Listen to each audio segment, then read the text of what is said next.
Hey guys, it's TheFrXion here, or TigerTag12, however you want to call me, I don't really care. And today we're back in World of Tanks.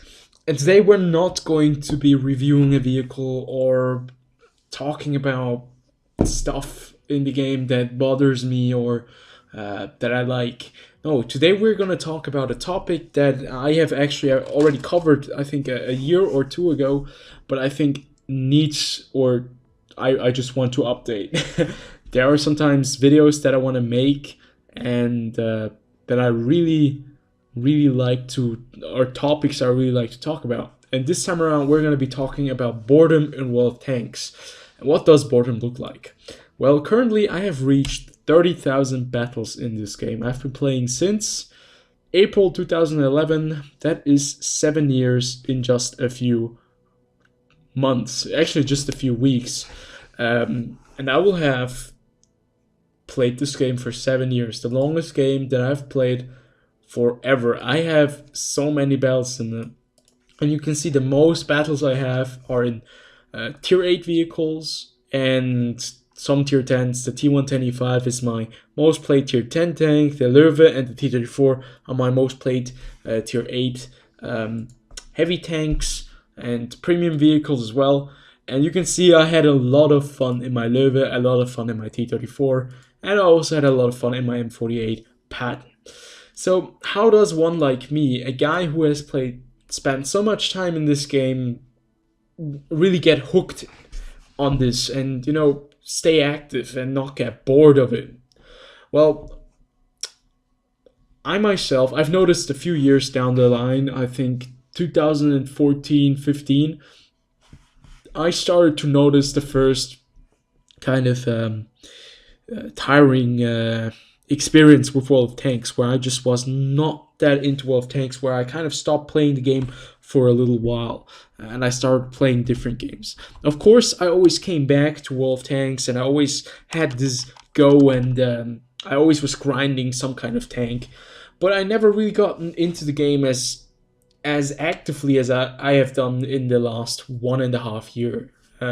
Now 2016 all the way to 2018. Now I've been very active, and I think this has to do with the crazy amount of work that Wargaming have put into the game in the recent few months. Actually, in the last year, last 1.5 year, where they really have gotten into the game and started fixing stuff, started putting in more vehicles, more ideas, and where I've gotten like really interested in playing this game again and grinding certain tech trees. For example, I started playing the British tech tree and got myself the FE 218, 215 183, and the Super Conqueror, or the FE 215B.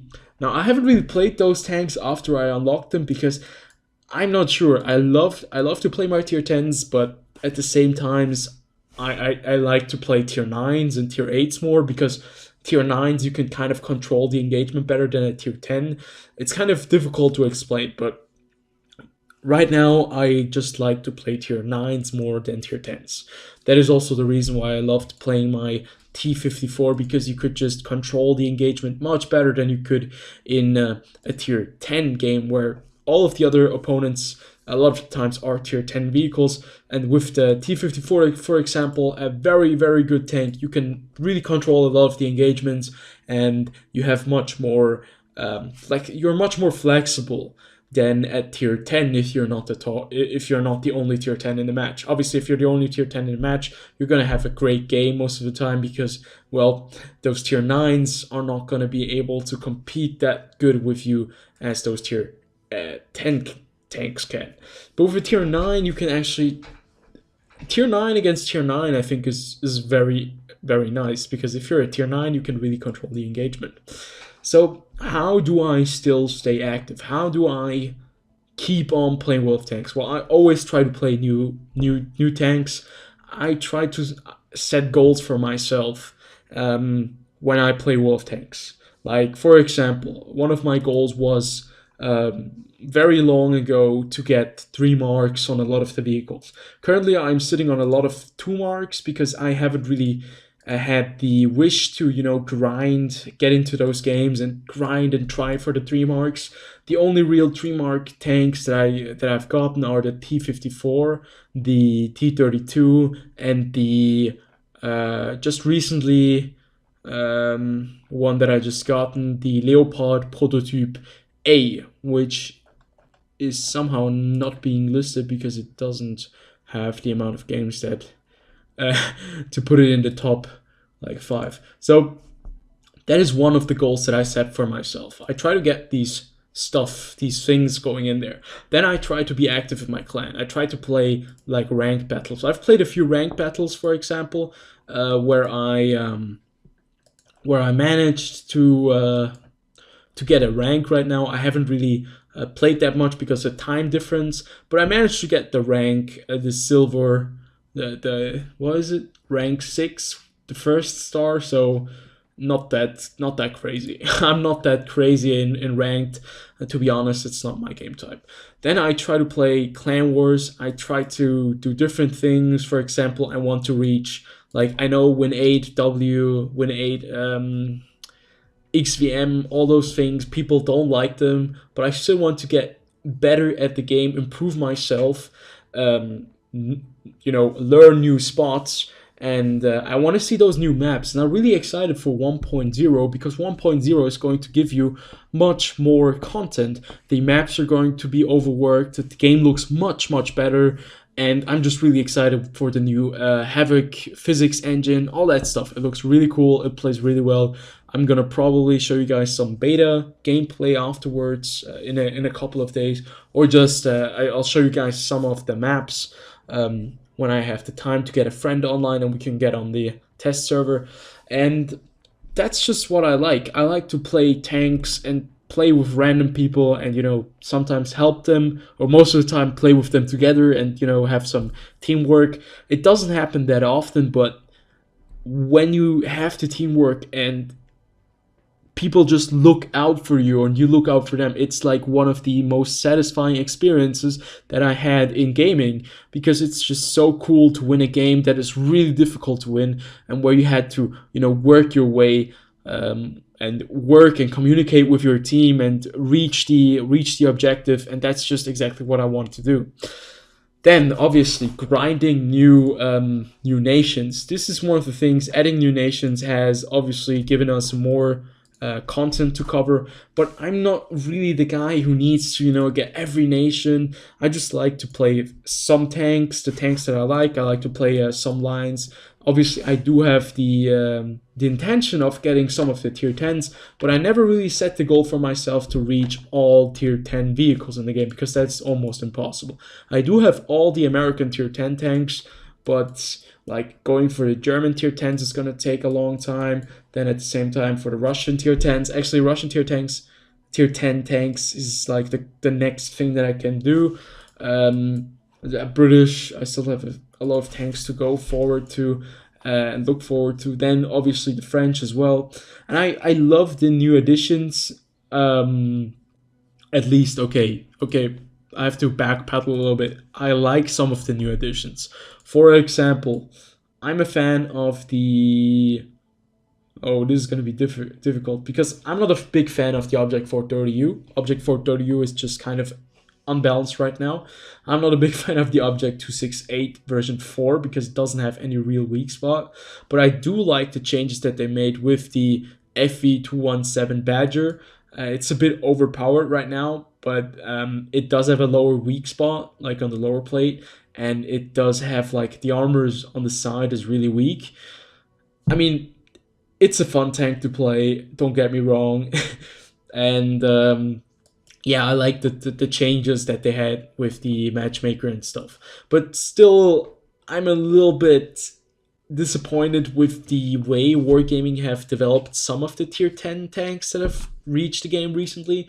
For example, the AMX M454 is kind of it's not a unique vehicle, it's just a tank that has armor and is in the French heavy tank line. So we knew it was going to come, but it's nothing special. I love the changes that they made, or the vehicles that they added for the Swedish tech tree. Like having the STRV 103B is like so cool. That is such a great tank. I mean, it's so cool to see new gameplay mechanics, and I'm really excited for the Italian tanks that are coming. So yeah, that's the way I keep myself entertained. I don't play as many games as I've played previously because I have other games to play. I play with other friends. I have other things to do. I have university. I have to study, and but I still try to find time for this game because it is still my baby. I still love this game, and I hope it's going to stay this way. I hope I can still have like a great time in Wall of Tanks, and that they continue to make this game better and more fair to the guy who is not paying, um, and that the player count will go up again.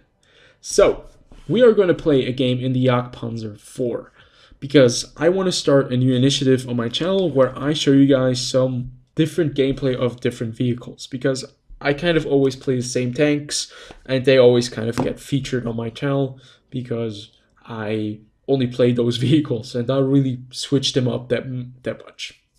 So yeah. So we're gonna try out the Jagdpanzer 4 and we are in a tier 8 match. This is going to be a lot of fun. I can already tell you guys because we have 145 millimeters of pen with the standard AP round, and I think 194 millimeters of pen with the APCR round that we have on the premium side. And we're playing on the map Tundra. Well, this is a bummer, isn't it? The OI, yeah, that tank I currently own in my garage. It's what can you say about that tank? I mean, it's huge, and it has a really annoying 152 millimeter howitzer gun, but well, it's rather effective. Let's put it that way. So I've been thinking about making a map guide as well for positions and the right positioning of the different tank types, because sometimes I see people playing certain maps a bit.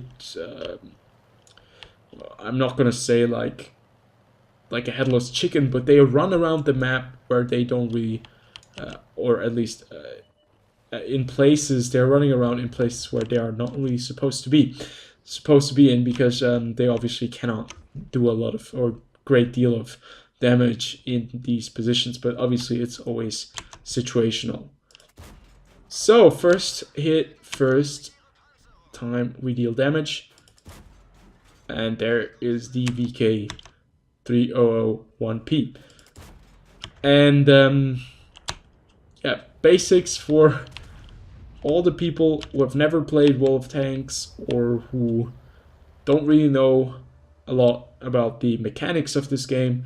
If you're hiding behind a bush and the bush does not become transparent, you will not be spotted, most definitely, through the bush when you fire, because it gives you the additional, the full kind of cover that you'd have in a bush, and they have to go all the way forward, light the bush, see through the bush to see you on the other side if you have like a camo net, or if you have good enough camo. That's exactly what you can do. If you don't have good enough camo, you can still do that in a lot of tanks, but the distance that it will take to light you is just going to be bigger than with tanks that do have better camouflage. Those vehicles most of the time can stay hidden for a lot longer. So what we're gonna do right here is we're gonna move in and try to flank these tigers that are coming in, because they're getting fired from they're taking in fire from Jackson, and the Oni is moving back to engage them, I think. And they're right now in a spot where we can actually pinch them. And this is exactly what I like to do as well. Like when I'm bored, I like to improvise when I play, look at the map, analyze the situation. I don't really talk to myself most of the time, but still analyze and then improvise and adapt. I think that's a sentence from Bear Grylls, but it does fit this description very well. And now we have to take on this heavy tank number 6, if he's moving up. Yeah, we're gonna take out this tiger. We're gonna take a shot. Now we get lucky. He actually doesn't hit us. We take him out, and now we can farm this tiger one. And that's exactly where you don't want to be in a tank that is very vulnerable from the side, even from the front and the rear, because it's just a tiger, and the tiger is, historically speaking, I think it's no, it's not an accurate depiction of a real Tiger 88, because it has like the long barrel 88 that the Tiger 2 had in World War II. But at the same time, I mean, it's a tank that I love to play. It has such great DPM, and I think it will be rather funny for me to play a Tiger, since my name is Tiger Tank, and that vehicle is my namesake. So what we're gonna do right here is we're going to take off this SU. Never mind. We're gonna go flank these two heavy tanks over here. There's still artillery somewhere in the back there, but I think one of the medium tanks will care. Oh, never mind. The Type 55 just got evaporated by artillery. And we're just gonna move in from behind and farm the KV-3, because I think the KV-3 is going to be busy with the front. This is just very important that we kind of do not overextend ourselves, because we are a tier 6 tank and they are tier 8s and tier 7s. There is... oh god, oh, we're so dead. Oh god. Okay, at least we finished that one off. We had to use an APCR round right there. And we had to use an APCR round there as well. But still, we managed to take out one tier 8, one tier 7, and... no, actually 2 tier 7s and another tier 6 vehicle.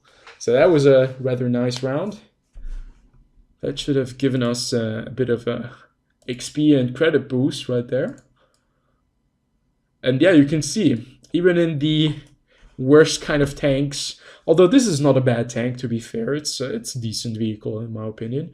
You can still do great if you just, you know, pay attention to the map, if you use your momentum correctly. But I was fairly lucky there, because they kind of pushed on all sides, and I had the opportunity to take them in from behind. That's always nice in a tank destroyer. Doesn't matter what tier you most of the time do have the gun to take on these targets. And that's exactly what I like to do. I like to analyze these situations and act accordingly. Sometimes it doesn't work out. Then I like to think back on what kind of other options I had, and how I could have handled those situations. And that's exactly when I start to wonder and start to adapt to those things. And overall, I just want to get better at the game and get into the purplish win 8 ranks, which it was my goal back in the days in 2013 to get that purple rank. I think I've improved my stats in the last few years very drastically, because obviously I have a lot of experience in the game. Some people are new to the game, they don't know how to play it, and you can outplay them quite easily. It's just a matter of experience and, you know, patience sometimes. But yeah, certainly this is what I do to keep myself interested in the game. And I'd love to hear you guys' opinion. How do you stay interested in World of Tanks? And do you think it can go on like this? Do you think that it will keep you hooked, or is it just going to maybe die down, get smaller, and be less of a thing in the near future? So as always, keep on tanking. I love to have a rating on this video. Like, comment, and subscribe, and I'll see you guys on the next one.